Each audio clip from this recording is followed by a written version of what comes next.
Avui preparem un plat de luxe, tàrtar amb escamarlans de Blanes. Necessitarem 1,5 kg d'escamarlans, 2 alvocats, una llima i una llimona, oli d'escamarlans, que us explicarem com preparar-lo, oli d'oliva verge, sal, pebre blanc, tabasco del verd, del jalapeño, i per decorar el que més us agradi, nosaltres hi hem posat unes perles d'alga. Per començar, agafem els escamarlans i separem els caps i les pinces de la cua. Els pelem i retirem el filet que tenen a l'interior. En podem reservar 1 o 2 sencers per decorar. Els escamarlans no tenen anisakis, tot i així, en aquest punt, si voleu, els podeu congelar. Els caps i les pells no els llancem. Podem preparar un fumet de luxe. Preparar l'oli d'escamarlans és molt fàcil. Només necessitem alguns caps dels escamarlans que ens han sobrat, un gra d'all i oli d'oliva verge. En una paella amb oli posem un all lleugerament aixafat, el coem una mica i afegim els caps. Tapem i els deixem coure a foc suau uns minuts. I un cop cuits, apaguem el foc. Afegim l'oli, que pràcticament cobreixi els caps dels escamarlans, tapem i deixem reposar durant una hora. I ara ja només ens cal filtrar-lo. Aixafem una mica els caps perquè deixin anar tota la substància i ja el tenim. De moment el reservem.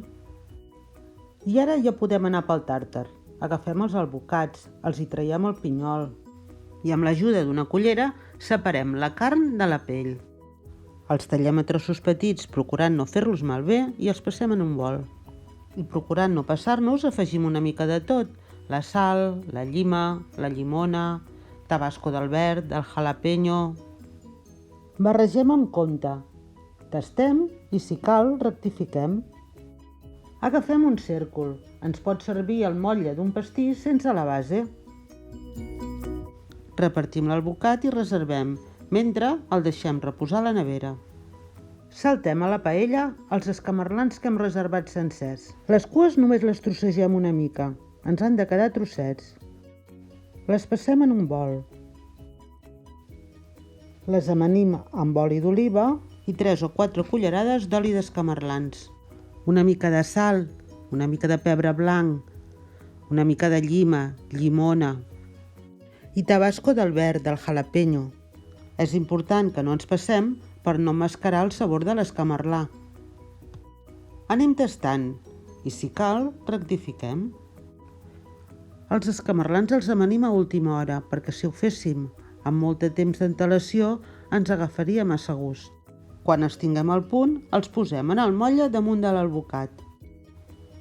I decorem amb el que més ens agradi. En el nostre cas hi posem les perles d'alga, un tall de llima i els escamarlans que tenim reservats. I ja el tenim, un tàrtar de luxe per grans ocasions. I no marxeu sense deixar-nos un like o un comentari.